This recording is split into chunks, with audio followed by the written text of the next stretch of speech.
Hello बच्चों, welcome to career coaching centre.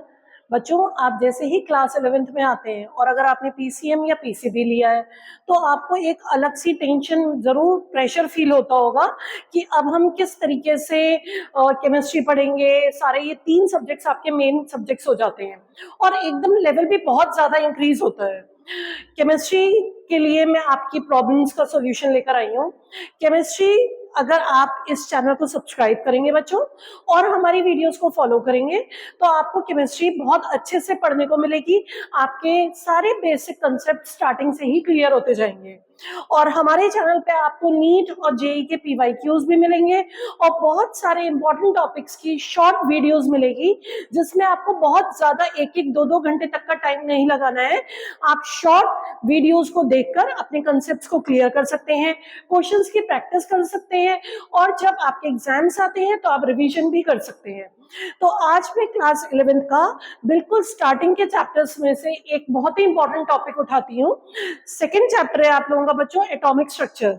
उसमें एक बहुत इंपॉर्टेंट टॉपिक है कॉन्फ़िगरेशन लिखना, इलेक्ट्रॉनिक कॉन्फ़िगरेशन। तो आज मैं आपको वो सिखाती हूँ। बच्चों, जब आप क्लास 10 तक पढ़ाई करते हैं तो आपको ये सिखाया जाता है इलेक्ट्रॉनिक कॉन्फ़िगरेशन कैसे लिखी जाती है। आप लिखते हैं 2, 8, 1 इस तरह से करके लिखते हैं क्लास 10 तक। लेकिन बच्चों, तब आपको ये बात नहीं बताई जाती कि जो इलेक्ट्रॉन्स हैं, आपसे कहा जाता है शेल्स होती हैं न्यूक्लियस के अराउंड और इलेक्ट्रॉन उसमें प्रेजेंट होता है। बट एक्चुअली में बच्चों, इलेक्ट्रॉन शेल में तो होता है पर शेल के अंदर भी कुछ सबशेल होती हैं। सबशेल के अंदर कुछ ऑर्बिटल्स होते हैं, तो इलेक्ट्रॉन उन ऑर्बिटल्स में प्रेजेंट होते हैं। तो अब हम ये सीखेंगे कि इलेक्ट्रॉनिक कॉन्फ़िगरेशन उन ऑर्बिटल्स में कैसे फिल की जाएगी। तो ऑर्बिटल्स कितने होते हैं, सबशेल कितनी होती है, वो अलग वीडियो में बात करेंगे। अभी मैं आपको ये बताती हूँ। एक तो होता है S subshell, P, D, F.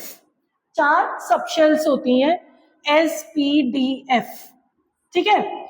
S subshell में मैक्सिमम 2 इलेक्ट्रॉन आ सकते हैं, मैक्सिमम इलेक्ट्रॉन 2। पी में आ सकते हैं मैक्सिमम 6, डी में 10, एफ में 14। ठीक है, इतने आ सकते हैं इलेक्ट्रॉन। अब ये जैसे फर्स्ट शेल है, फर्स्ट शेल में सारी सबशेल नहीं होंगी, एक ही सबशेल होगी एस, तो उसको बोलेंगे 1s क्योंकि 1 में है और s है तो उसे कंबाइन कर दिया, क्या बन गया 1s सबशेल। 2 में सेकेंड एनर्जी लेवल में दोनों होती हैं 2s और 2p, तो आप 2s भी बोलेंगे 2p भी। थर्ड में 3 सबशेल होती हैं 3s, 3p, 3d। 4 में 4s, 4p, 4d, 4f। तो इन सब सबशेल्स में अब इलेक्ट्रॉन कैसे अरेंज किए जाते हैं बच्चों, मैं आपको वो सिखाने वाली हूँ। तो उसके लिए पहले तो आपको यही बात पता होनी चाहिए, ठीक है ना, मैक्सिमम इलेक्ट्रॉन कितने आ सकते हैं। अब मैं आपको एक पैटर्न ड्रॉ करके दिखाऊंगी, उस पैटर्न में ही हमेशा आपको इलेक्ट्रॉन्स की फिलिंग करनी होगी। ठीक है, तो हम पैटर्न ड्रॉ करते हैं। पैटर्न कुछ इस तरीके से देखिए, पहले आप लिखिए 1s, फिर आप लिखिए 2s, 2p, इक्वल गैप पे लिखते जाइए 3s, 3p, 3d। Fourth shell का 4s, 4p, 4d, 4f। 5 का 5s, 5p, 5d, 5f। 6 का 6s, 6p, 6d, 6f। ठीक है, इस तरह से आप ये लिख दीजिए इक्वल गैप पे। अब आप बच्चों क्या करिए, इसको डायगनली कट करिए, डायगनली डायगनल्स बना दीजिए इन ऑर्बिटल्स के ऊपर, इन सबशेल्स के ऊपर, इस तरह से ये डायगनल्स बना दिए। अब आप इन डायगनल्स को लाइन से ज्वाइन कर दीजिए इस तरह से और अपवर्ड एरो बनाते जाइए, अपवर्ड एरो, ये देखिए ऐसे।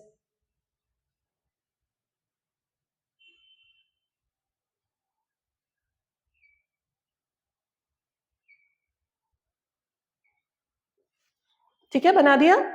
अब देखिए, अब आपको इस पैटर्न में हमेशा इलेक्ट्रॉन फिल करने हैं 1s, 2s, फिर नीचे आइए 2p, फिर नीचे आइए 3s, ऊपर जाइए 3p4s, again upward 3d 4p 5s।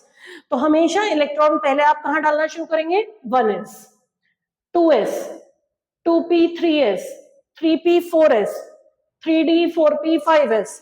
तो आप इसके अकॉर्डिंग, इस पैटर्न के अकॉर्डिंग इलेक्ट्रॉन्स की फिलिंग कर देंगे। तो ये डायग्राम है, आप इस डायग्राम की वीडियो सेव कर लीजिए। ये डायग्राम आपके लिए बहुत हेल्पफुल रहेगा, इससे आप कॉन्फ़िगरेशन बहुत इजीली लिख सकते हैं बच्चों। और ये एक बहुत ही इंपॉर्टेंट टॉपिक है, और अगर आपको वीडियो अच्छी लगे तो आप चैनल को सब्सक्राइब जरूर करिएगा।